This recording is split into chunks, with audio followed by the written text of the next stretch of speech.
First important article mental health से संबंधित है। आप जीएस पेपर सेकंड के इस टॉपिक से आर्टिकल को रिलेट कर सकते हो। क्या कंटेस्ट है? देखो, पिछले महीने national law university Delhi based एक प्रोजेक्ट है, प्रोजेक्ट 39A। इसके द्वारा एक रिपोर्ट पब्लिश की गई। रिपोर्ट जो है वो डेटा कलेक्ट करती है कि वो लोग जिनको फांसी की सज़ा सुना दी गई है, अभी फांसी दी नहीं हुई है लेकिन फांसी की सज़ा सुनाई जा चुकी है, तो उस समय उनकी मेंटल हेल्थ पर कैसे फ़र्क पड़ता है, उनकी मेंटल स्टेटस क्या होता है, इस चीज़ को एक्सप्लोर किया जाता है इस रिपोर्ट के द्वारा। फिर से बोलता हूँ, जैसे कोई पर्सन है एक्स को कोर्ट ने फांसी की सज़ा सुना दी है लेकिन फांसी अभी हुई नहीं है, जैसे अपील कर दी है लोअर कोर्ट के ऑर्डर के अगेंस्ट, तो उस समय उसकी मेंटल हेल्थ कंडीशन कैसी होती है, इस प्रकार का डेटा कलेक्ट किया गया है इस प्रोजेक्ट के अंतर्गत। प्रोजेक्ट का नाम है प्रोजेक्ट 39A। हमारा देश देखो उन 55 देशों की लिस्ट में आता है जहां पे अभी भी फांसी की सज़ा दी जाती है, अभी भी कैपिटल पनिशमेंट जो है वो दी जाती है। इससे पहले कोई कॉन्क्रीट यानी मजबूत सर्वे था नहीं जो उन प्रिजनर्स जिनको फांसी की सज़ा दी गई है उनकी मेंटल हेल्थ कंडीशन संबंधित डेटा को कलेक्ट करे। तो इस प्रकार का ये पहला प्रोजेक्ट था, प्रोजेक्ट 39A। इस प्रोजेक्ट में जो डेटा कलेक्ट किया गया उससे देखो ये पता लगता है 88 हमारे देश में अभी डेथ रो प्रिजनर्स हैं, यानी 88 कैदी ऐसे हैं जिनको फांसी की सज़ा दी जा चुकी है। उसमें से 30 डिप्रेसिव इलनेस से गुजर रही हैं, मतलब डिप्रेशन का शिकार है। 19 एंजाइटी डिसऑर्डर का शिकार है, उनको बहुत ज़्यादा एंजाइटी होती है। और 3 प्रिजनर्स तो ऐसे हैं जिनको साइकोटिक एपिसोड्स होते हैं। साइकोटिक एपिसोड्स होना मतलब रियलिटी से वो हट जाते हैं, मतलब इंफॉर्मेशन जो उनका ब्रेन प्रोसेस करता है ना वो ठीक से नहीं कर पाता, उन्हें पता ही नहीं लगता कि रियलिटी है क्या। एक इंपॉर्टेंट बात जो इस सर्वे में ये भी सामने आई कि 88 में से 50% प्रिजनर्स तो ऐसे थे जिन्होंने सुसाइड करने का कंसिडर किया था और 8 ने तो एक्चुअल में सुसाइड अटेम्प्ट भी किया था। 11% प्रिजनर्स ऐसे थे 88 में से जिनको इंटेलेक्चुअल डिसेबिलिटी के लिए डायग्नोज किया गया था। इंटेलेक्चुअल डिसेबिलिटी मतलब सोचने और समझने की जो शक्ति है वो ख़त्म हो जाती है, बंदा ठीक से सोच नहीं पाता कि क्या करना चाहिए, समझ नहीं पाता कि उसके साथ क्या हो रहा है, इसे कहते हैं इंटेलेक्चुअल डिसेबिलिटी। इसके बाद देखो राइटर एक बहुत ही इंपॉर्टेंट बात बोलते हैं।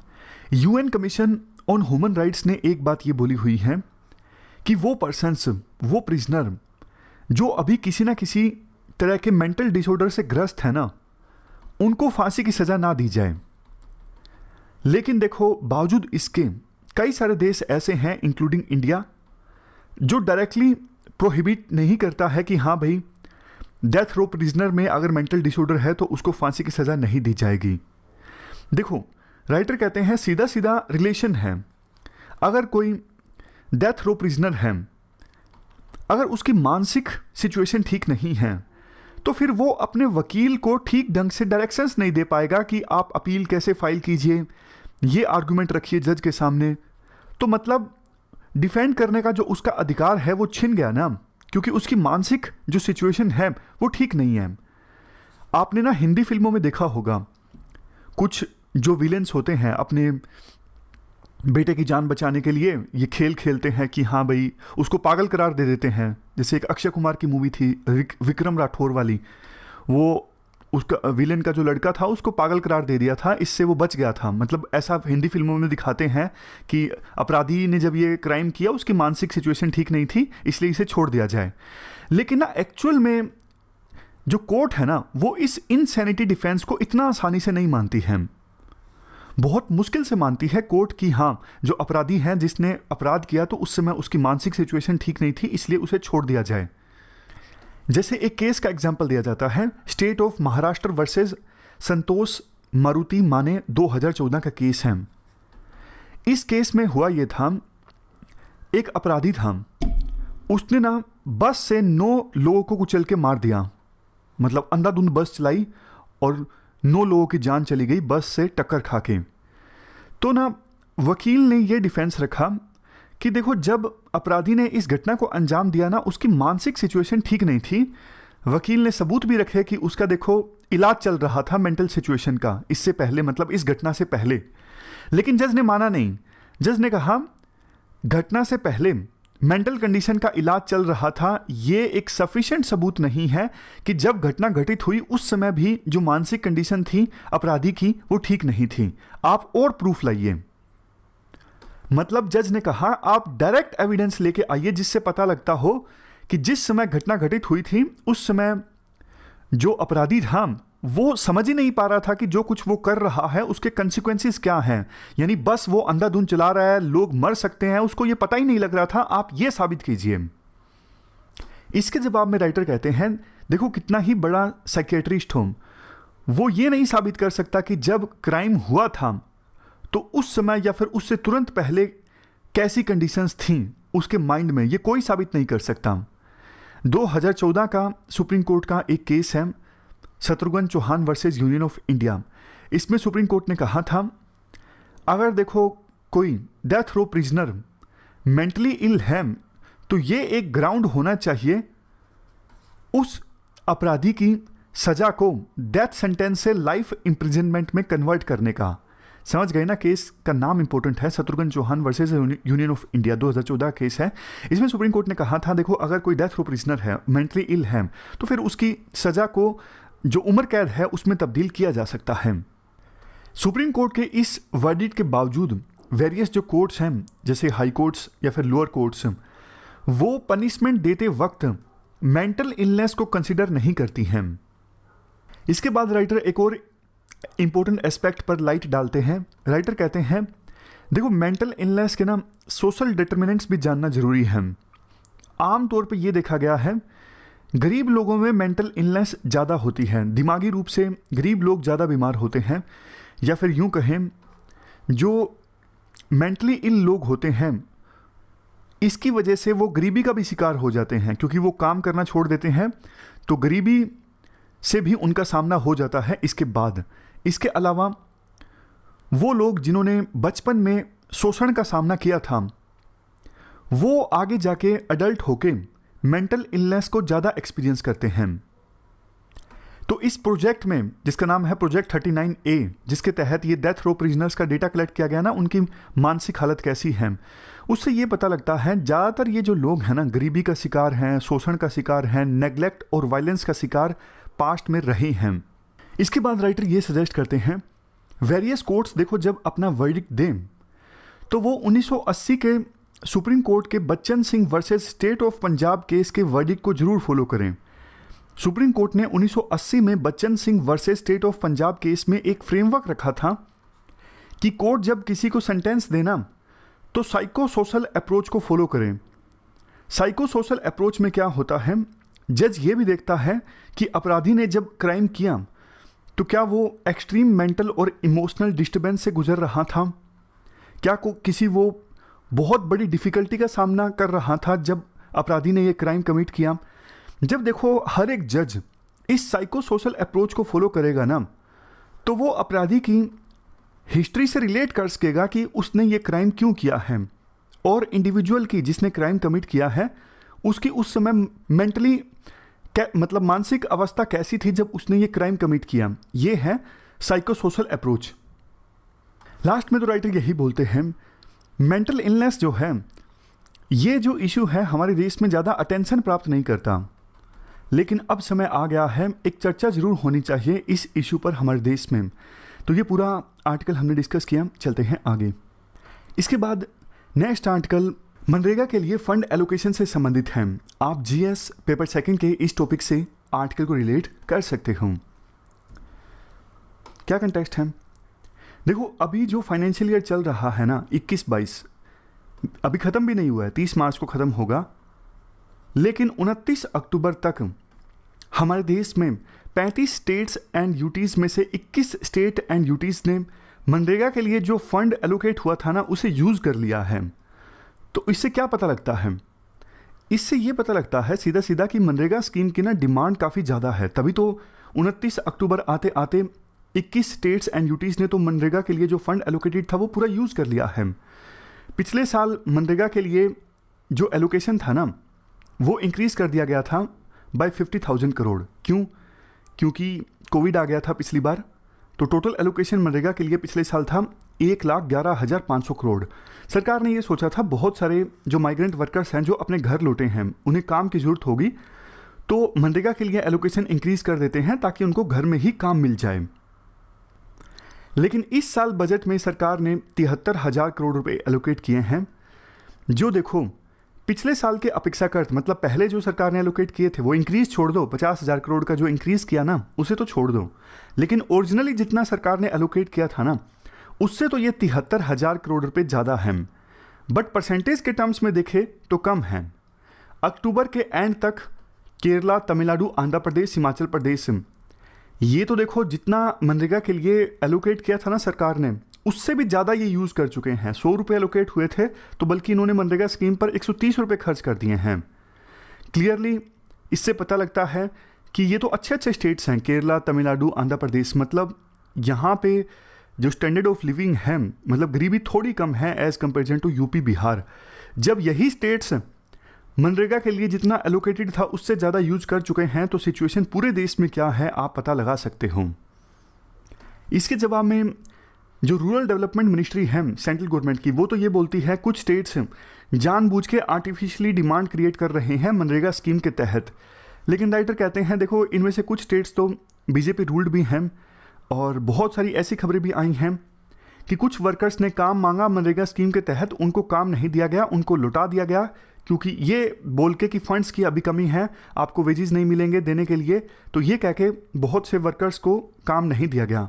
यूनियन गवर्नमेंट का भरोसा ये है कि जितना एलोकेशन किया गया है वो पर्याप्त है और बचे हुए जो महीने हैं नवंबर, दिसंबर, जनवरी, फरवरी, मार्च, 5 महीने अभी बचे हैं, जितना फंड एलोकेट किया गया है 5 महीनों में वो फंड यूज हो जाएगा, फंड की कमी नहीं है, ऐसा सेंट्रल गवर्नमेंट का बोलना है।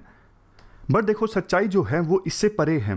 जैसा हमने डिस्कस किया 21 स्टेट्स तो ऐसे हैं जिन्होंने ऑलरेडी एलोकेटेड फंड को इस्तेमाल कर लिया है, अब उनको और ज़्यादा फंड की आवश्यकता है। लास्ट में देखो ये कहा जा सकता है मनरेगा स्कीम बेशक लॉन्ग टर्म के लिए सही नहीं है, मतलब आप मैनुअल काम करवा रहे हो और उसके लिए मीगर वेजेस दे रहे हो, वेजेस भी ज़्यादा नहीं है ना मनरेगा में, तो ऐसे तो देश विकास नहीं करेगा, ये बात सच है, ये आपको भी पता है। जब तक अगर हमें हमारे देश को आगे बढ़ाना है तो स्किल देनी होगी, जितना स्किल हम देंगे उतना ही अच्छी जॉब उन्हें मिलेगी, उससे मतलब उतना ही अच्छा वो देश की इकोनॉमी में कंट्रीब्यूट करेंगे। मनरेगा में अगर ज़्यादा जॉब ले रहे हैं तो ये तो देश के लिए चिंता की बात है, बट लॉन्ग टर्म की बात है ना स्किल देना। लेकिन इमीडिएट अगर देखो वर्कर्स को राहत पहुंचानी है तो फिलहाल जो मनरेगा स्कीम है वही सही है।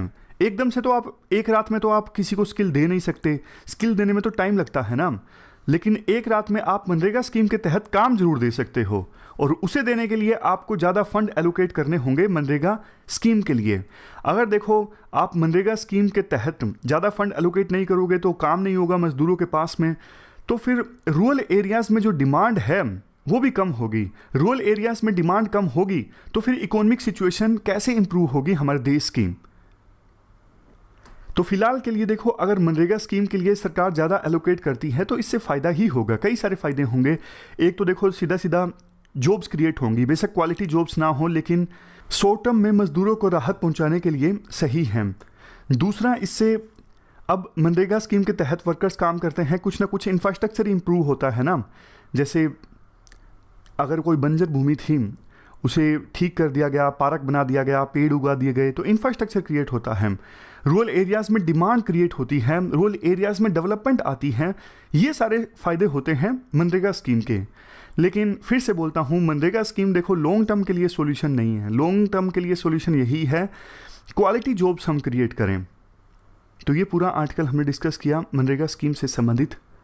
चलते हैं आगे। अगला जो हमारा आर्टिकल है ना वो साइबर सिक्योरिटी से संबंधित है।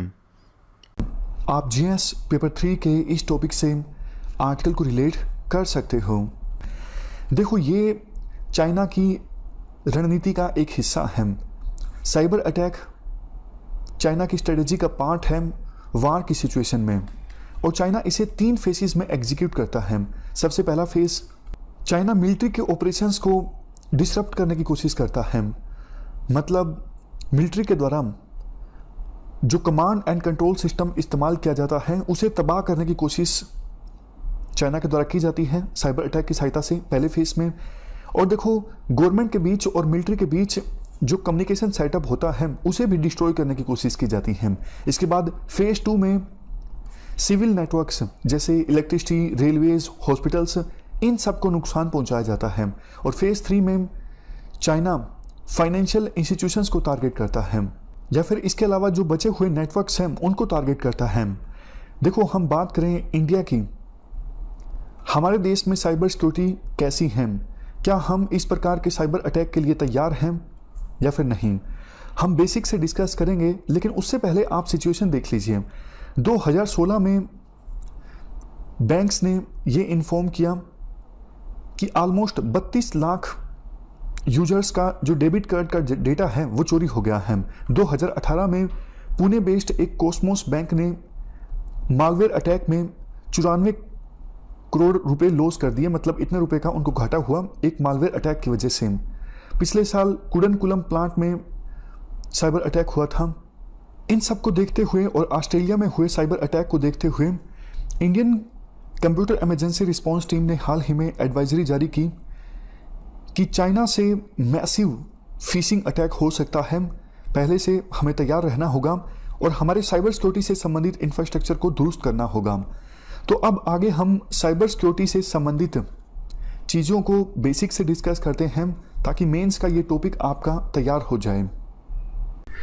पहले आप मुझे साइबर सिक्योरिटी का मतलब बताइए। साइबर सिक्योरिटी का सिंपल मतलब क्या होता है? देखो साइबर सिक्योरिटी का सिंपल मतलब होता है साइबर स्पेस को सिक्योर करना, किससे? किसी भी प्रकार के अटैक से, डैमेज से, मिसयूज से या फिर जासूसी से। समझ गए? जैसे आतंकवादी इंटरनेट का इस्तेमाल करते हैं रिक्रूटमेंट के लिए, रेडिकलाइजेशन के लिए, ये साइबर स्पेस का मिसयूज है। एक और एग्जांपल आप देख लीजिए। जैसे देखो 2010 में यूएसए और इजराइल की एजेंसीज ने मिलकर ईरान के न्यूक्लियर इंस्टॉलमेंट्स पर अटैक किया था एक वायरस की सहायता से। तो ये एग्जांपल है साइबर अटैक का। वैसे उस कंप्यूटर वॉर्म का नाम भी जान लीजिए जिसकी सहायता से ईरान के न्यूक्लियर इंस्टॉलमेंट्स पर अटैक किया गया था 2010 में यूएसए और इजराइल के द्वारा। उस कंप्यूटर वॉर्म का नाम था स्टक्सनेट, STUXNET। साइबर स्पेस के अंदर देखो ना सिर्फ इंटरनेट आता है बल्कि टेलीकॉम नेटवर्क, कंप्यूटर सिस्टम, ये सब भी आते हैं। 2019 की जो ग्लोबल रिस्क रिपोर्ट है वो हाईलाइट करती है कि इंडिया काफ़ी ज़्यादा वल्नरेबल है साइबर अटैक्स के। 2019 की ग्लोबल रिस्क रिपोर्ट ये भी उल्लेख करती है किस प्रकार से पिछले कुछ समय में गवर्नमेंट आईडी का जो डेटाबेस है वो कॉम्प्रोमाइज हुआ है, जहां पर देखो 1.1 बिलियन रजिस्टर्ड सिटीजन्स का आधार संबंधित डेटा स्टोर करके रखा गया है। जहां पे ये डिपॉजिटरी है वहां पर काफ़ी साइबर अटैक हुए हैं और ब्रीचेस भी हुए हैं, मतलब डेटा को चुराया भी गया है कुछ हैकर्स के द्वारा हैकिंग के माध्यम से। Third global cyber security index release किया गया था कुछ समय पहले इंटरनेशनल टेलीकम्युनिकेशन यूनियन के द्वारा, और इस रैंकिंग में इंडिया फिसल गया है। 2017 में इंडिया की रैंक थी 23rd, लेकिन साइबर सिक्योरिटी के मामले में 2018 में इंडिया की रैंक घट के हो गई है 47th। नेक्स्ट क्वेश्चन देखो अब ये उठता है, साइबर सिक्योरिटी की आखिरकार आवश्यकता क्यों है? आवश्यकता देखो काफ़ी सारे रीजंस की वजह से है।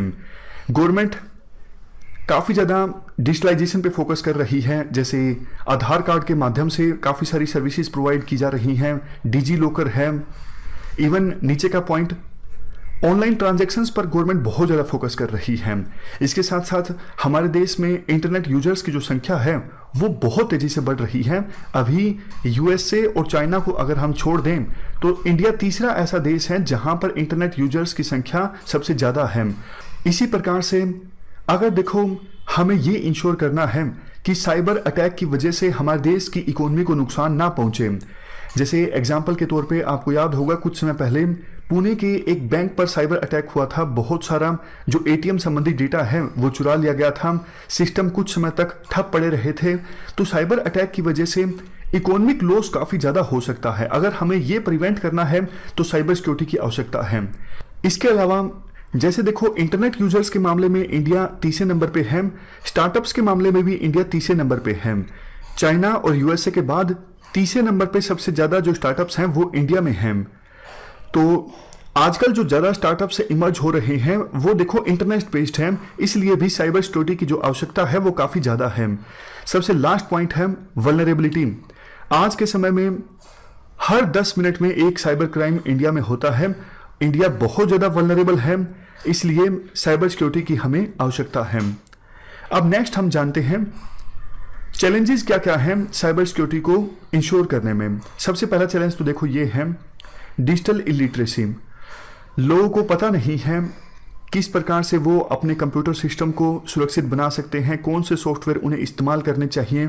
तो ये डिजिटल जो इलिटरेसी है ये एक बड़ा चैलेंज है साइबर सिक्योरिटी को इंश्योर करने में।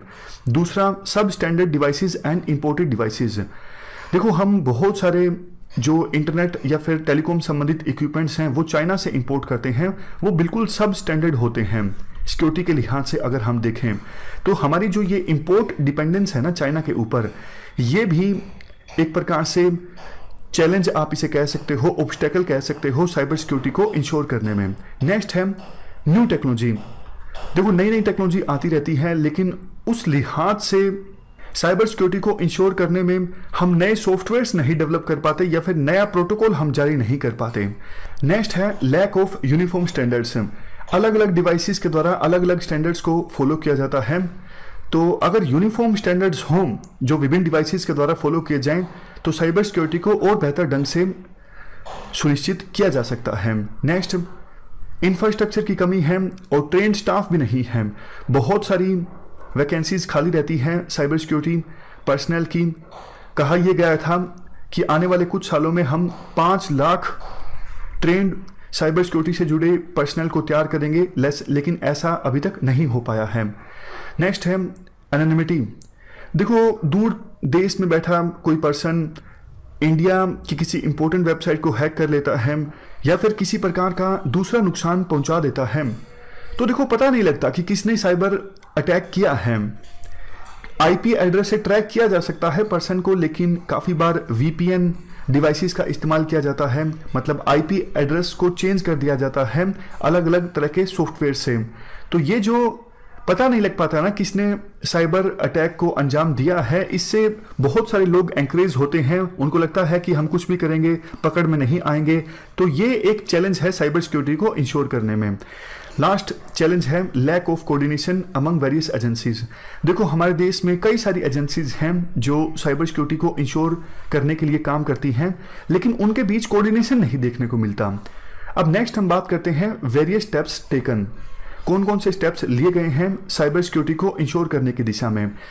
ये कुछ संस्थाओं के नाम हैं, जैसे देखो national critical information infrastructure protection centre. Critical infrastructure जैसे देखो डिफेंस रिलेटेड कोई इंफ्रास्ट्रक्चर है, स्पेस रिलेटेड कोई इंफ्रास्ट्रक्चर है, न्यूक्लियर टेक्नोलॉजी रिलेटेड कोई इंफ्रास्ट्रक्चर है, ये सब क्रिटिकल इंफॉर्मेशन इंफ्रास्ट्रक्चर की कैटेगरी में आते हैं। तो इनको प्रोटेक्ट करने के लिए अलग से एक सेंटर है, ये national critical information infrastructure protection centre. उसके बाद national cyber coordination centre, new cyber and information security. देखो चाइल्ड पोर्नोग्राफी है या फिर वुमन की बुलिंग होती है, उन सबको रोकने के लिए ये new cyber and information security को इस्टेब्लिश किया गया था।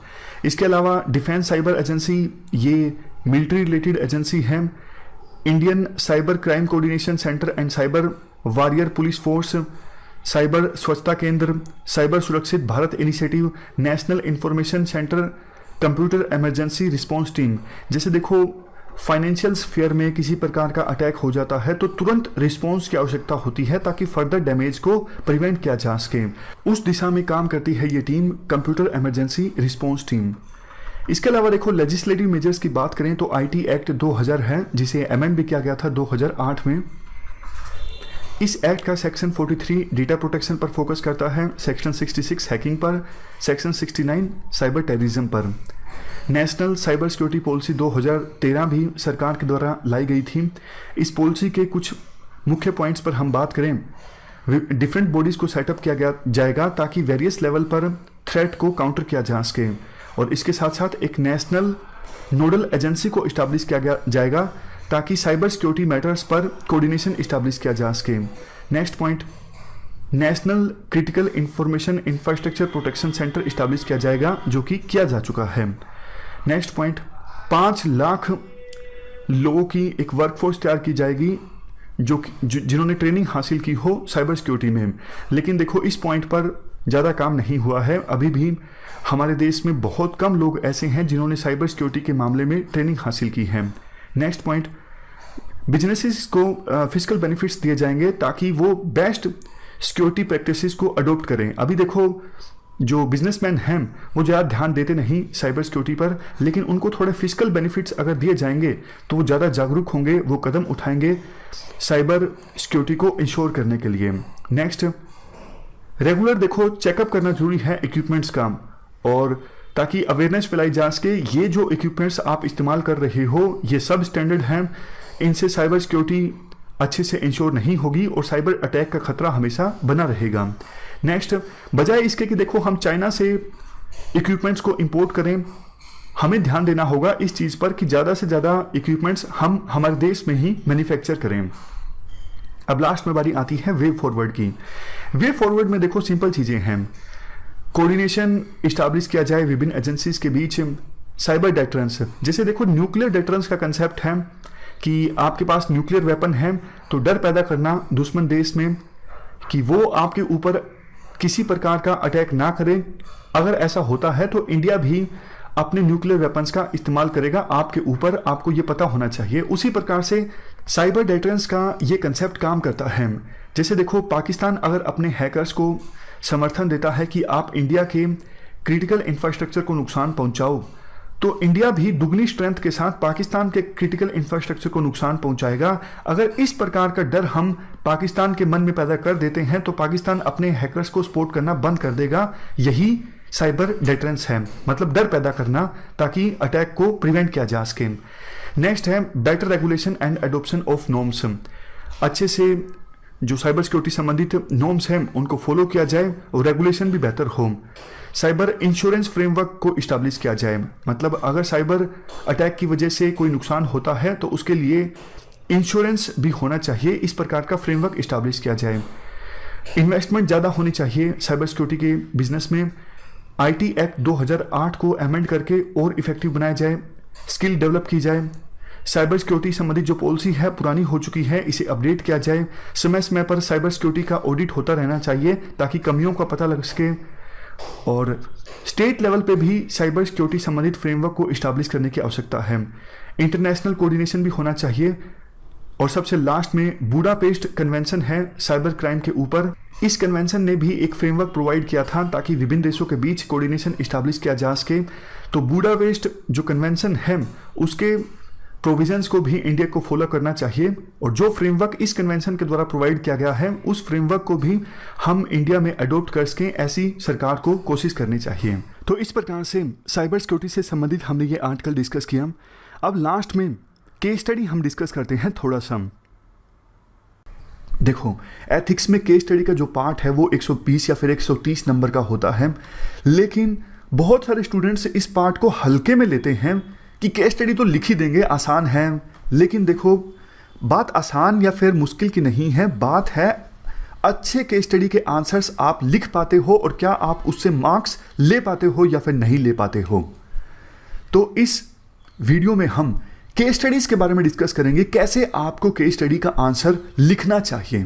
काफ़ी इंपॉर्टेंट ये वीडियो आपके लिए होगी, आप इसको ध्यान से सुनिएगा। एग्जाम्पल्स भी हम काफ़ी सारे डिस्कस करेंगे और इन बातों को आप जरूर अपनाइएगा जब केस स्टडी के आंसर आप लिखोगे। तो चलिए डिस्कशन स्टार्ट करते हैं। देखो, एथिक्स का जो पेपर होता है बाकी पेपर्स की तरह होता है 250 मार्क्स का। ऑलमोस्ट आधा जो वेटेज रहता है वो थ्योरी पार्ट का रहता है और आधा वेटेज रहता है केस स्टडीज़ का। फॉर एग्जांपल 120 नंबर की केस स्टडी, 130 नंबर के थ्योरी पार्ट या फिर 120 नंबर का थ्योरी पार्ट और 130 नंबर की केस स्टडीज़। तो केस स्टडीज़ बहुत ही इंपॉर्टेंट है एथिक्स में ज़्यादा मार्क्स स्कोर करने के लिए। देखो, इसमें प्रैक्टिस सबसे ज़्यादा इंपॉर्टेंट है। मतलब आपको एक बार फ्रेमवर्क पता लग गया कि किस फ्रेमवर्क से आपको केस स्टडीज़ को सोल्व करना है, उसके बाद देखो सबसे ज़्यादा इंपॉर्टेंस है प्रैक्टिस की। जितना ज़्यादा आप प्रैक्टिस करोगे उतना ही बेहतर है, उतना ही एक निश्चित टाइम में आप बेहतर ढंग से केस स्टडी को सोल्व कर सकते हो, केस स्टडी का आंसर कर सकते हो। तो पहले अप्रोच जानिए, फ्रेमवर्क जानिए, उसके बाद आप केस स्टडीज़ की प्रैक्टिस स्टार्ट कीजिएगा। देखो, इससे पहले कि हम केस स्टडी को सोल्व करने की अप्रोच जानें, आपको ये पता होना चाहिए कि केस स्टडी का मतलब क्या है। वैसे यूपीएससी नहीं पूछने वाली है कि केस स्टडी का मतलब क्या है, लेकिन अगर आपको केस स्टडी का मतलब पता होगा तो आपको ये समझ में आ जाएगा कि यूपीएससी ने आखिरकार केस स्टडीज़ को इंट्रोड्यूस क्यों किया गया है, मतलब यूपीएससी ने क्यों डालनी स्टार्ट की है केस स्टडीज़ एथिक्स के पेपर में, मकसद क्या है। और अगर आपको यूपीएससी का मकसद समझ में आ गया तो आपको एग्जामिनर की एक्सपेक्टेशन समझ में आ जाएंगी, और अगर आपको एग्जामिनर की एक्सपेक्टेशंस समझ में आ गई तो आप उसी हिसाब से आंसर भी कर सकोगे। तो इसीलिए आपको ये जरूर पता होना चाहिए कि केस स्टडी का मतलब क्या है। केस स्टडीज़ देखो स्टोरीज की तरह होती हैं। केस स्टडीज़ में आपको एक कॉम्प्लेक्स रियलिस्टिक सिचुएशन दी होती है, जिसका एक कंटेक्स्ट होता है, जिसमें एक एक्टर होता है। जैसे काफ़ी बार नहीं बोलते केस स्टडी में, you are posted as an superintendent of police in this district. तो इसमें एक्टर कौन है? इसमें एक्टर है उस जिले का एसपी, और आपको उस जिले के एसपी के तौर पे अपने आप को देखना है और बताना है इस सिचुएशन में आप कैसे एक्ट करोगे। तो फिर से बोलूं, केस स्टडीज़ देखो स्टोरीज की तरह होती हैं। इसमें एक कॉम्प्लेक्स रियलिस्टिक सी सिचुएशन दी होती है, एक कंटेक्स्ट दिया होता है, इसमें डायलेमा इन्वॉल्व हो सकता है, कन्फ्लिक्ट या फिर प्रॉब्लम्स इन्वॉल्व हो सकती हैं, एक या फिर एक से अधिक कैरेक्टर्स हो सकते हैं जिनको आपस में नेगोशिएट करना होता है। सेंट्रल प्रॉब्लम भी होती है, इसके अलावा पेरिफेरल प्रॉब्लम्स भी होती हैं। आगे आगे जैसे हम चलेंगे आप एग्जाम्पल देखते जाओगे केस स्टडीज़ के। मैं आपको एक एग्जाम्पल देता हूं अभी फ़िलहाल केस स्टडी किस प्रकार से होती है। ये केस स्टडी यूपीएससी के द्वारा 2019 में पूछी गई थी। केस स्टडी ये है, फ्रंटियर स्टेट के एक डिस्ट्रिक्ट में, फ्रंटियर स्टेट मतलब जिनका बॉर्डर लगता है दूसरे देशों के साथ, फॉर एग्जांपल पंजाब एक फ्रंटियर स्टेट है। तो फ्रंटियर स्टेट के एक डिस्ट्रिक्ट में नारकोटिक्स यानी ड्रग की जो प्रॉब्लम है बहुत ज़्यादा बढ़ गई है। इसकी वजह से उस डिस्ट्रिक्ट में मनी लॉन्ड्रिंग और पॉपी की फार्मिंग होने लगी है, आर्म स्मगलिंग और एजुकेशन तो जैसे एक प्रकार से रुक सी गई है। यूथ जो है उन्होंने, बहुत सारे यूथ ने एजुकेशन छोड़ दी है, सिस्टम कोलैप्स होने वाला है, और सिचुएशन और ज़्यादा इसलिए ख़राब हो गई है कि अनकन्फर्म्ड रिपोर्ट्स आने लगी हैं कि लोकल पॉलिटिशियंस या फिर सीनियर जो पुलिस ऑफिसर्स हैं वो साथ दे रहे हैं चोरी छुपे ड्रग माफियाज का। मतलब ड्रग माफियाज को संरक्षण प्राप्त है सीनियर पुलिस ऑफिसर्स का और लोकल पॉलिटिशियंस का। ऐसे समय में ऐसे डिस्ट्रिक्ट में एक वुमन पुलिस ऑफिसर की तैनाती होती है। उस वुमन पुलिस ऑफिसर को जाना जाता है इस प्रकार की सिचुएशन को काफ़ी स्किल्स के साथ हैंडल करने के लिए। और अब आपको मानना है कि वो सुपरिटेंडेंट ऑफ पुलिस यानी वो एसपी आप खुद हो। नीचे देखिए, मतलब वो वुमन पुलिस ऑफिसर आप खुद हो जिसको भेजा गया है फ्रंटियर स्टेट के इस डिस्ट्रिक्ट में सिचुएशन को नॉर्मलाइज करने के लिए। तो आपको इस पूरी सिचुएशन में जो क्राइसिस हैं इनमें सबसे पहले वेरियस डायमेंशंस को आइडेंटिफाई करना है और अपनी समझदारी के हिसाब से आपको सजेस्ट करना है क्या तरीका होना चाहिए या फिर कैसे इस क्राइसिस से डील किया जाए। तो इस प्रकार की केस स्टडीज यूपीएससी के द्वारा पूछी जाती हैं। अभी रुकिए, इस केस स्टडी को अभी हम फिलहाल नहीं सोल्व करेंगे। पहले आप पूरी अप्रोच जानिए, पूरा फ्रेमवर्क जानिए, उसके बाद हम केस स्टडी सोल्व करेंगे। अभी सिर्फ एक एग्जाम्पल है कि किस प्रकार से यूपीएससी के द्वारा केस स्टडीज पूछी जा देती हैं। अब फिर से आइए केस स्टडी की डेफिनेशन के बारे में। केस स्टडी देखो स्टोरी की तरह होती है, ये पूरा देखो स्टोरी की तरह है, उस डिस्ट्रिक्ट की हालत क्या है। केस स्टडीज में आपको एक कॉम्प्लेक्स रियलिस्टिक सिचुएशन दी जाती है। ये कॉम्प्लेक्स रियलिस्टिक सिचुएशन है जिसमें डायलेमास इन्वॉल्व हैं, जिसमें प्रॉब्लम्स इन्वॉल्व हैं, एक या फिर एक से अधिक। अब देखो इसमें मेन जो प्रॉब्लम है वो ड्रग्स की है, सेंट्रल प्रॉब्लम ड्रग्स की है, लेकिन पेरिफेरल प्रॉब्लम्स भी हैं। पेरिफेरल प्रॉब्लम्स ये हैं जैसे आर्म स्मगलिंग, एजुकेशन रुक गई है, ये पेरिफेरल प्रॉब्लम्स हैं। लेकिन सेंट्रल प्रॉब्लम ड्रग्स की प्रॉब्लम है जिसमें एक एक्टर होता है। एक्टर कौन है? Woman police officer. और आपको as a women police officer यानी वुमेन एसपी के तौर पे सोच के इस केस स्टडी को सोल्व करना है। तो केस स्टडी होती क्या है ये डिस्कस करने के बाद अब हम सिविल सर्विसेज के जीएस पेपर 4 में केस स्टडीज की रेलेवेंस डिस्कस करते हैं। मतलब कि केस स्टडीज डाली क्यों गई हैं। देखो, यूपीएससी का केस स्टडी डालने का मकसद ये है कि एक रियलिस्टिक सिचुएशन आपको दी जा सके और ये टेस्ट किया जा सके कि आप उस सिचुएशन में कैसे एक्ट करोगे, और जैसा आपका आंसर होगा उसके बेस पे यूपीएससी बहुत सारी चीज़ें टेस्ट करेगी, जैसे कि आपका एटीट्यूड कैसा है, या फिर integrity, probity in public life, इन सब चीज़ों को लेकर आपकी अप्रोच कैसी है, वेरियस इश्यूज़ को लेकर आप कैसे डील करोगे, अगर काम करते वक्त आप कन्फ्लिक्ट्स का सामना करते हो तो उन कन्फ्लिक्ट्स को कैसे आप रिजोल्व करोगे, ये सब चीज़ें यूपीएससी टेस्ट करना चाहती हैं। अब देखो, इसी एस्पेक्ट को थोड़ा हम और डिटेल से डिस्कस करते हैं। देखो, किसी भी गवर्नमेंट की जो रेपुटेशन है वो इस बात पर डिपेंड करती है कि गवर्नमेंट में जो लोग इन्वॉल्व हैं, यानी जो गवर्नमेंट चला रही हैं, वो लोग इंक्लूडिंग पॉलिटिकल लीडर्स और इवन सरकारी कर्मचारी, वो ना सिर्फ एथिकल हैं बल्कि एथिकल दिख भी रहे हैं। ऐसा नहीं कि वो सिर्फ लिप सर्विस कर रहे हैं, बोल रहे हैं कि देखो हमारी सरकार बिल्कुल करप्शन वाली नहीं है, बहुत ही ज़्यादा एथिकल सरकार है। ये सब बातें मायने नहीं रखती। जो कि मायने रखती हैं, जनता को दिख रहा है कि जो पब्लिक फंक्शनरीज हैं वो एथिकल हैं। तो देखो, जैसे ही आप सिविल सर्विसेज को ज्वाइन करते हो तो आपका जो काम करने का तरीका है वो ओपन होना चाहिए, फेयर होना चाहिए, ट्रांसपेरेंट होना चाहिए, जस्टिस वाला होना चाहिए। केस स्टडी से एक प्रकार से देखो, थ्योरी और प्रैक्टिस के बीच का जो गैप है उन्हें फिल करने की कोशिश करती है। अब देखो, एग्जाम में रियल टाइम सिचुएशन में तो आपको पुट नहीं किया जा सकता यूपीएससी के द्वारा, लेकिन सिचुएशन बता के कम से कम आपकी पर्सनैलिटी को जरूर टेस्ट किया जा सकता है। तो इसीलिए कहा जाता है थ्योरी और प्रैक्टिस के बीच का जो गैप होता है उस गैप को फुलफिल करने की कोशिश की जाती है केस स्टडीज के दौरान। फिर से बोलूं, केस स्टडीज की सहायता से यूपीएससी बहुत सारी चीजें चेक करेगी, जैसे कि आपका एटीट्यूड कैसा है महिलाओं के प्रति, चाइल्ड लेबर के प्रति, बहुत सारी दूसरी चीज़ों के प्रति, करप्शन के प्रति आपका एटीट्यूड कैसा है। इसके बाद यूपीएससी ये भी चेक करने की कोशिश करेगी क्या आप मुश्किल की घड़ियों में, यानी कोई कॉम्प्लेक्स सिचुएशन में क्रिएटिविटी और इनोवेटिवनेस लेके आ सकते हो या फिर नहीं लेके आ सकते हो। कॉम्प्लेक्स सिचुएशन में आपका प्रेजेंस ऑफ माइंड कैसा रहता है। क्या आप कॉम्प्लेक्स सिचुएशन में, ऐसा तो नहीं कि आपका माइंड चलना बंद हो जाता है।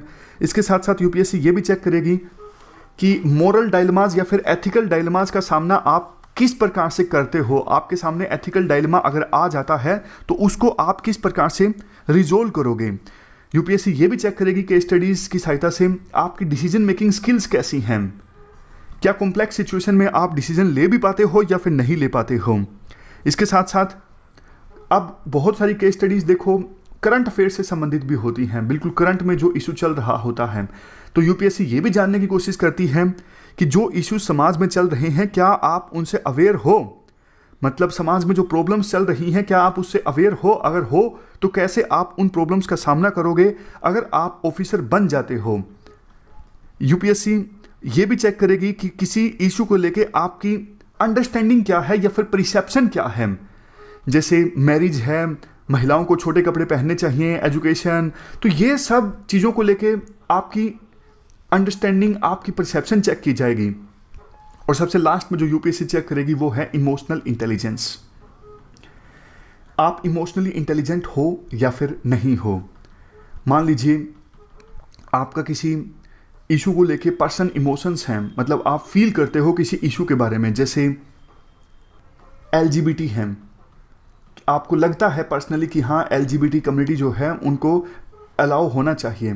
पहले की हम बात कर रहे हैं, अभी तो लीगली भी ये अलाउ हो गया है, लेकिन लीगली एलजीबीटी कम्युनिटी का मेंबर होना ये एक क्रिमिनल ऑफेंस है। पहले की हम बात कर रहे हैं, अभी तो देखो डीक्रिमिनलाइज हो गया है। तो पर्सनली आप फील करते हो कि इनको पूरी आज़ादी होनी चाहिए जैसा ये होना चाहते हैं, लेकिन लीगली ये गलत है। कोई अगर अपने आप को डिक्लेयर करता है कि मैं एलजीबीटी कम्युनिटी का में से किसी एक का हूं तो उसके खिलाफ केस दर्ज हो सकता है। तो आप अपने इमोशंस को हावी मत होने दोगे। मतलब पर्सनली आप कुछ भी फील करो वो मैटर नहीं करता, आप अपने इमोशंस को रिकॉग्नाइज करके अच्छे से मैनेज करोगे। इवन अपराधी से इंफॉर्मेशन प्राप्त करना, वो भी इमोशनल इंटेलिजेंस की सहायता से आप कोशिश करोगे कि बिना मारे पीटे इमोशनली इंटेलिजेंट होकर अपराधी से ज़्यादा इंफॉर्मेशन प्राप्त की जाए। तो आप कितने इमोशनल इंटेलिजेंट हो ये भी यूपीएससी के द्वारा चेक किया जाएगा केस स्टडीज़ की सहायता से। अब देखो, इसकी कोई लिस्ट बनाने की आवश्यकता नहीं है कि यूपीएससी क्या क्या चेक करेगी। जैसे जैसे आगे हम बढ़ते जाएंगे केस स्टडीज़ की अप्रोच में, आपको चीज़ें और ज़्यादा क्लियर होती जाएंगी। बस फिलहाल इस एस्पेक्ट में हमने ये डिस्कस किया कि यूपीएससी केस स्टडीज़ की सहायता से बहुत सारी चीज़ें चेक करेगी। आपका एटीट्यूड, आप इमोशनली इंटेलिजेंट हो या नहीं हो, आपकी समझ क्या है इशू के बारे में, आपकी समझ में गहराई है या फिर नहीं है, प्रॉब्लम्स सोल्विंग स्किल्स कैसी हैं, कॉम्प्लेक्स सिचुएशन में आपका प्रेजेंस ऑफ माइंड कैसे रहता है, इसके साथ साथ इनोवेटिवनेस आप लेकर आते हो या फिर नहीं लेकर आते हो, एथिकल डायलेमास या फिर मोरल डायलेमास को आप किस प्रकार से सोल्व करते हो। इसके बाद अब हम डिस्कस करते हैं कि एक अच्छे केस स्टडी आंसर के क्या कैरेक्टरिस्टिक्स होते हैं। देखो, पिछले एस्पेक्ट में हमने क्या डिस्कस किया कि एग्जामिनर क्या जज करने की कोशिश करेगा आपके केस स्टडी के आंसर से, आपका एटीट्यूड कैसा है, इमोशनल इंटेलिजेंस है क्या नहीं है, ये सब चीज़ें। इस एस्पेक्ट में हम ये डिस्कस कर रहे हैं कि एक अच्छे केस स्टडी आंसर में कौन कौन से गुण होने चाहिए, कौन कौन से फीचर्स या फिर कैरेक्टरिस्टिक्स होने चाहिए। तो सबसे पहला कैरेक्टरिस्टिक्स है फ्लेक्सिबिलिटी। फ्लेक्सिबिलिटी का मतलब देखो ये है, जब आप केस स्टडी का आंसर दो ना, तो आपकी अप्रोच जो है पूरी एक्सप्लोरिंग होनी चाहिए कि आप अलग अलग डायमेंशन को एक्सप्लोर कर रहे हो। जैसे मैं आपको एग्जांपल देता हूँ कि आपका एक दोस्त है, आपका जो दोस्त है वो उसे जॉब की सख्त बहुत ज़्यादा ज़रूरत है, और एग्ज़ाम में क्लासरूम में बैठे हुए जब वो पेपर दे रहा है तो आप भी उसके साथ पेपर दे रहे हो, आपने देखा कि आपका दोस्त जो है वो चीटिंग कर रहा है। तो ऐसी सिचुएशन में आप क्या करोगे? अब देखो, आमतौर पे आपको पता है स्टूडेंट्स डेफिनेटली यही बोलेंगे कि मैं बता दूंगा, मैं नहीं चाहता कि चीटिंग करके दोस्त जो है वो पास हो, क्योंकि लॉन्ग टर्म में ये उसको नुकसान पहुंचाएगा। आमतौर पे स्टूडेंट्स यही लिखने की कोशिश करेंगे। बट देखो, आप शुरू में ब्रॉडर इश्यूज को रिकॉग्नाइज करो। मतलब बड़े बड़े इश्यूज क्या हैं? आपके दोस्त का वेलफेयर, आपका दोस्त गरीब है, चीटिंग वो क्यों कर रहा है, उसके हालात खराब हैं। ब्रॉडर वे में आप अलग अलग इश्यूज को रिकॉग्नाइज करो, उसके बाद आप अपनी जो अप्रोच है वो नैरो डाउन करते जाओ। यही देखो, एक सिविल सर्वेंट से उम्मीद भी की जाती है कि वो जब किसी भी केस को डील करेगा तो वो वाइडर पर्सपेक्टिव से एक बड़े विजन के साथ उस केस से को डील करेगा। तो उसी प्रकार से जब आप केस स्टडी को डील करो ना, आप फ्लेक्सिबल तरीके से केस स्टडी को डील करो। शुरू में आप बड़े इश्यूज रिकॉग्नाइज करो, उसके बाद आप अपनी अप्रोच को नैरो डाउन करते जाओ। आगे आगे आंसर्स में हम देखेंगे भी सही कैसे। इसके बाद दूसरे एट्रीब्यूट की बात करें जो कि केस स्टडी के एक अच्छे आंसर में होना चाहिए, वो है ऑब्जेक्टिविटी। देखो, आप आंसर जब दो ना केस स्टडी का, तो वो प्रॉपर फैक्ट्स पर आधारित होना चाहिए। जैसे एग्जाम्पल की सहायता से आपको ये पॉइंट बताता हूँ। मान लीजिए कहीं पर कोई क्राइम हुआ है, फॉर एग्जाम्पल मर्डर हुआ है, तो फिर जो इन्वेस्टिगेटिंग ऑफिसर है ना, वो क्या करेगा? वो सबसे पहले क्राइम सीन को विजिट करेगा, सारे जो एविडेंस हैं उनको कलेक्ट किया जाएगा, उसके बाद एफआईआर दर्ज की जाएगी, प्राइमा फेसिया जो एक्यूज्ड हैं उनकी लिस्ट तैयार की जाएगी, उसके बाद एक एक एक्यूज्ड को कसौटी पर परखा जाएगा क्या उसने क्राइम किया है या फिर नहीं किया है। तो सारी प्रोसेस को कंप्लीट करके अंत में इन्वेस्टिगेटिंग जो ऑफिसर है वो इस नतीजे पर पहुंचेगा कि क्राइम एक्चुअल में किसके द्वारा कमिट किया गया है। अब देखो, जो इन्वेस्टिगेटिंग ऑफिसर है शुरू में बाइस्ड नहीं होगा। ऐसा नहीं कि पहले से ही उसने एक मन बना लिया हो बिना इन्वेस्टिगेशन के कि इस पर्सन ने क्राइम किया है। ऐसा तो नहीं करता ना इन्वेस्टिगेटिंग ऑफिसर। इन्वेस्टिगेटिंग ऑफिसर पूरा सिस्टमेटिक ढंग से चलता है। उसी प्रकार से जब आपके सामने केस स्टडी आए ना, तो आप सबसे पहले इश्यूज को आइडेंटिफाई करो, एम आइडेंटिफाई करो, उसके बाद ऑप्शंस की एक लिस्ट तैयार करो, हर एक ऑप्शन को आप प्रोज एंड कॉन्स के हिसाब से परखो, और लास्ट में आप नतीजे पर पहुंचो कि कौन सा जो ऑप्शन है सही है जिसको आपको अपनाना चाहिए। ऐसा नहीं कि केस स्टडी पढ़ते ही आपने डिसाइड कर दिया कि मैं लिखूंगा ये, मतलब शुरू में ही आपने बिना कुछ करे, बिना इन्वेस्टिगेशन करे, शुरू में ही आपने नतीजे को डिसाइड कर लिया और सारे जो ऑप्शंस आप लिख रहे हो वो ऑलरेडी डिसाइडेड, आपको जो व्यू पॉइंट है उसको जस्टिफाई करके लिख रहे हो। ये जो अप्रोच है ना वो गलत है। इसका एक और एग्जांपल आपको मैं देता हूं। आपने शायद बदलापुर मूवी देखी होगी, नहीं भी देखी हो तो मैं आपको बता देता हूं। आपके सामने एक केस स्टडी है। मान लीजिए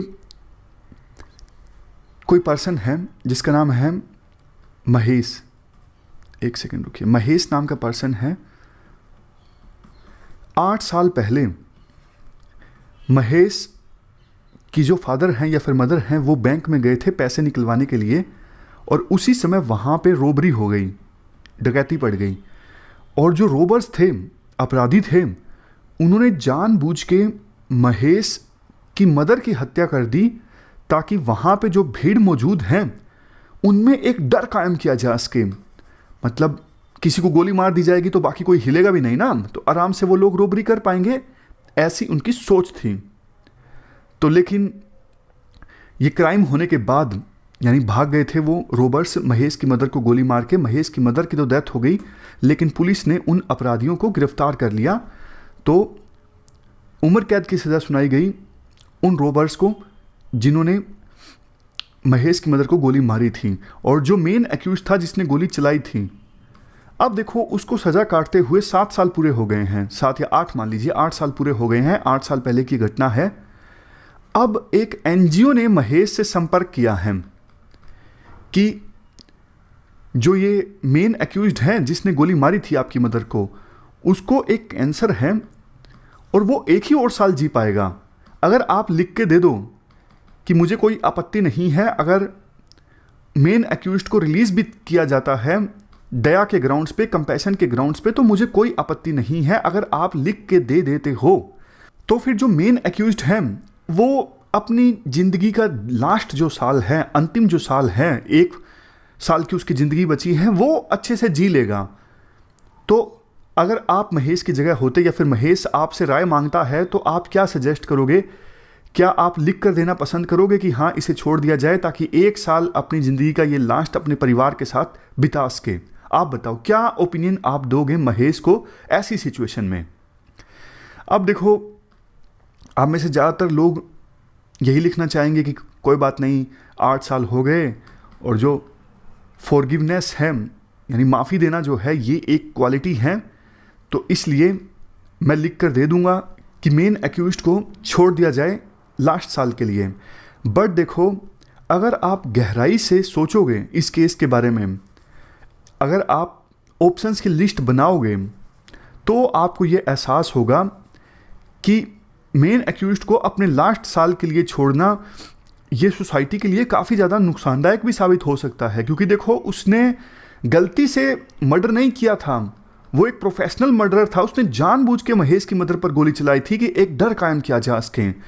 और अब अगर उसे छोड़ दिया जाता है, हो सकता है कि वो अपने परिवार के लिए कुछ करना चाहे। अब तो उसे डर भी खत्म हो गया है, उसको पता है कि मैं तो मरने ही वाला हूँ।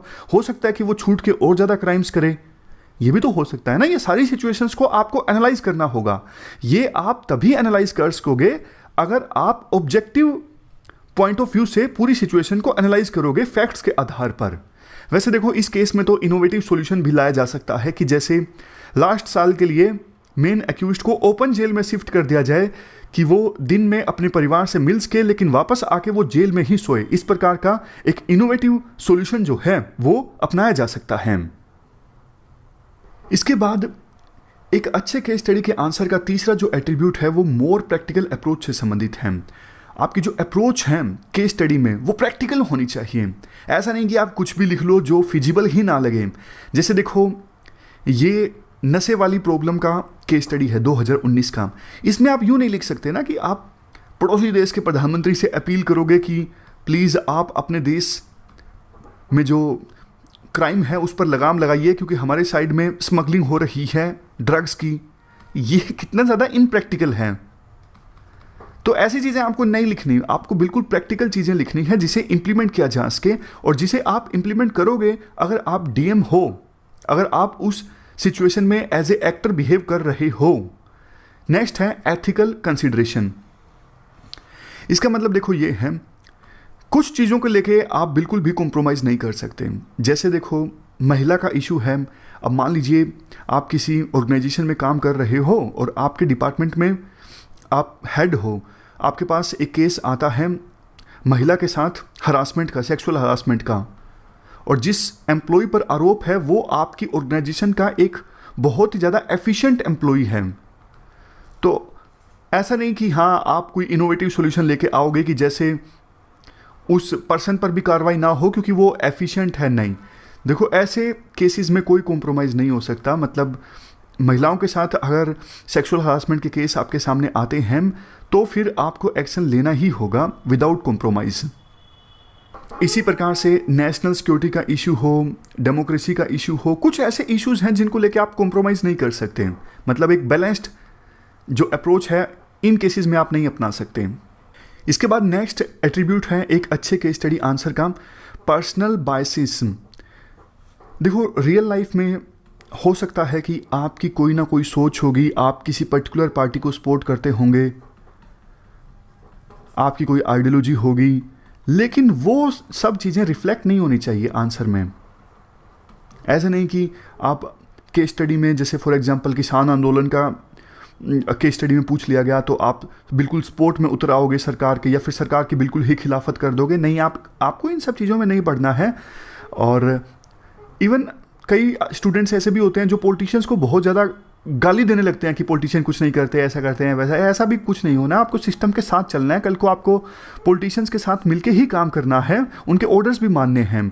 तो एग्जामिनर को ऐसा नहीं लगना चाहिए कि बिल्कुल ही ये तो सिस्टम के खिलाफ लग रहा है बंदा, ये सूटेबल नहीं है।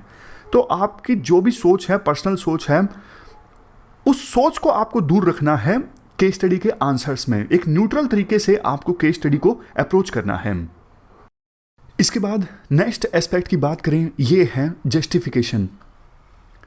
देखो कई बार आपको ऐसी केस स्टडीज़ भी मिलेंगी जिनमें आप दोनों साइड में से कोई भी स्टैंड ले सकते हो। एग्जाम्पल के तौर पर, क्या इस प्रकार से सिक्योरिटी फोर्सेस को इस सिचुएशन में जब पत्थरबाजी हो रही है, किसी पत्थरबाजों में से किसी एक को ह्यूमन शील्ड के तौर पे इस्तेमाल करना चाहिए या फिर नहीं करना चाहिए? अब देखो आपका आंसर येस भी हो सकता है, आपका आंसर हो सकता है नो भी हो, कोई भी हो सकता है। एग्जामिनर को इससे कोई दिक्कत नहीं है, इस केसेस में दोनों आंसर्स हो सकते हैं। लेकिन मैटर ये करता है आपकी जस्टिफिकेशन क्या है, आप अपने आंसर को जस्टिफाई करने के लिए क्या क्या आर्ग्यूमेंट्स दे रहे हो, ये मैटर करता है। तो ये सबसे इंपॉर्टेंट एस्पेक्ट है, एट्रीब्यूट है जस्टिफिकेशन। देखो केस स्टडी के आंसर देना कोई बहुत बड़ी बात नहीं होती, मतलब पढ़ के ही थोड़ा सा समझ में आ जाता है कि इसका आइडियल आंसर क्या होना चाहिए। हालांकि ऐसा आपको करना नहीं है। याद कीजिए दूसरे एट्रीब्यूट में हमने क्या डिस्कस किया था, शुरू में आप कुछ मत डिसाइड कीजिए, आप धीरे धीरे ऑप्शंस की एक लिस्ट बनाइए, प्रोज एंड कॉन्स के हिसाब से एनालाइज करते जाइए और लास्ट में डिसाइड कीजिए क्या करना है। शुरू में आप डिसाइड मत कीजिए।